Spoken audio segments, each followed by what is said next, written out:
হুগলির পুরাতন rail station. এখন সেখানে কোনো ট্রেন থামে না, কোনো যাত্রী দাঁড়ায় না। দিনের বেলাও মানুষ এড়িয়ে চলে, কারণ এই স্টেশন শুধু পুরনো নয়, অভিশপ্ত। কিন্তু এই অভিশাপের শুরু আজকের নয়।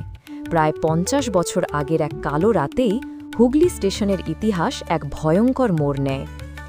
সেই রাতে এক তরুণী, নাম ছিল নন্দিতা, মাথায় লাল টিপ, সাদা শাড়ি, হাতে একটি ছোট ব্যাগ, চোখে জল, ঠোঁট কাঁপছে, কিন্তু দৃষ্টি স্থির। সে কারোর অপেক্ষায় ছিল, হয়তো তার প্রিয় মানুষটির। লোকেরা বলতো নন্দিতা প্রেম করত এক যুবকের সঙ্গে, যে প্রতিশ্রুতি দিয়েছিল তাকে তুলে নিয়ে যাবে, বিয়ের মণ্ডপে বসবে, একসঙ্গে নতুন জীবন শুরু করবে। কিন্তু বাস্তব হয়তো গল্পের মতো মধুর নয়। সেই রাতে নন্দিতা যখন ট্রেনের জন্য দাঁড়িয়েছিল, গ্রামের কয়েকজন দেখেছিল একজন পুরুষ দ্রুত হেঁটে এসে তার সামনে দাঁড়ালো। তার মুখে বিরক্তি, রাগ আর স্পষ্ট অনিচ্ছা। লোকেরা শুনেছিল তাদের কথার ঝগড়া। আমি বলেছি তো আমি আসতে পারবো না, আমার পরিবার মানবে না। তুমি প্রতিশ্রুতি দিয়েছিলে, আমি সব ছেড়ে এসেছি। বৃষ্টির শব্দে বাকিটা শোনা যায়নি, কিন্তু দেখা গিয়েছিল নন্দিতা ধীরে ধীরে কাঁদতে কাঁদতে রেল লাইনের দিকে এগিয়ে গেল, আর এক মুহূর্তে অন্ধকার গিলে নিল তাকে। যে ট্রেনটা ঝুঁকছিল তাতে ব্রেক ছিল, আলো ছিল, মানুষ ছিল, তবুও কেউ তাকে বাঁচাতে পারেনি। এভাবেই নন্দিতার মৃত্যু হয়। পুলিশ ফাইল বন্ধ হয়, লোকেরা ভুলে যায়, কিন্তু নন্দিতা ভুলেনি। হুগলির পুরাতন স্টেশনে তার অপেক্ষা আজও শেষ হয়নি। কথিত আছে রাত ১২টার পর ৩ নম্বর প্ল্যাটফর্মে দেখা যায় একটা সাদা ছায়ামূর্তি। দূর থেকেই বোঝা যায় একজন নারী দাঁড়িয়ে আছে, কিন্তু কাছে গেলে নেই মুখ, শুধু অস্পষ্ট সাদা কুয়াশা আর বরফের মতো ঠান্ডা একটা উপস্থিতি। লোকেরা বলে ঠিক ১২টা বাজতেই স্টেশনের পুরনো লাউডস্পিকার নিজে নিজে শব্দ করতে শুরু করে, যেন কেউ ঘোষণা দিচ্ছে আপ হাওড়া লোকাল আসছে, প্ল্যাটফর্ম নম্বর ৩-এ।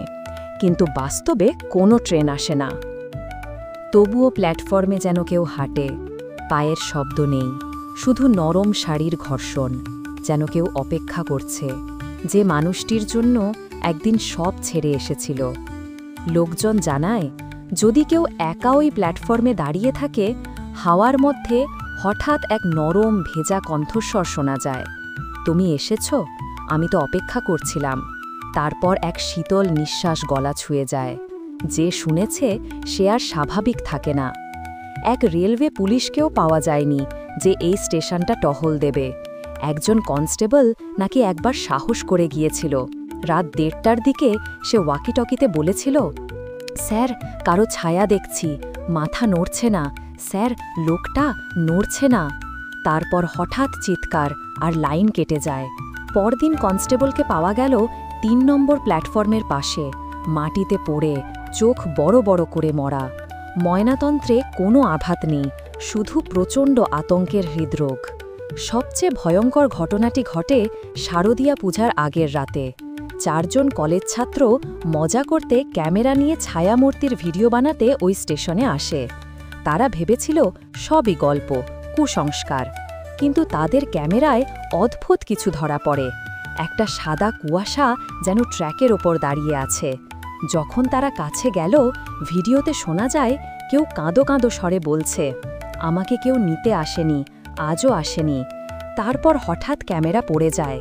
৩ জনকে উদ্ধার করা গেলেও একজন নাকি আজও মানসিক হাসপাতালে আছে।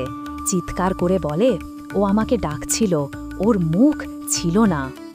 আজও রাতে যদি তুমি হুগলির পুরাতন স্টেশন পার হও, মনে হবে কেউ তোমাকে দেখছে, তোমার পিছনে কেউ হাঁটছে, তোমার কানে নিঃশ্বাস ফেলছে। লোকজন বলে রাত ১২টা বাজলে একটি অদৃশ্য ট্রেন স্টেশনে ঢোকে। হুইসেল শোনা যায়, কিন্তু আলো নেই, যাত্রী নেই। আর সেই অদৃশ্য ট্রেন থামতেই সাদা শাড়ির ছায়ামূর্তি ধীরে ধীরে উঠে যায়, যেন সেই ট্রেনটাই তাকে নিয়ে যাবে, যার জন্য সে মোড়েও অপেক্ষা করে আছে। সেই ট্রেন আবার চলতে শুরু করে, কিন্তু কেউ দেখে না, শুধু শোনা যায় তার চাকার শব্দ। তাই মনে রেখো, হুগলির পুরাতন স্টেশনে রাত ১২টার পর দাঁড়িও না। হয়তো তোমাকেও কেউ ভুল করে তার প্রিয় মানুষ ভেবে ডাকতে পারে। তুমি এসেছো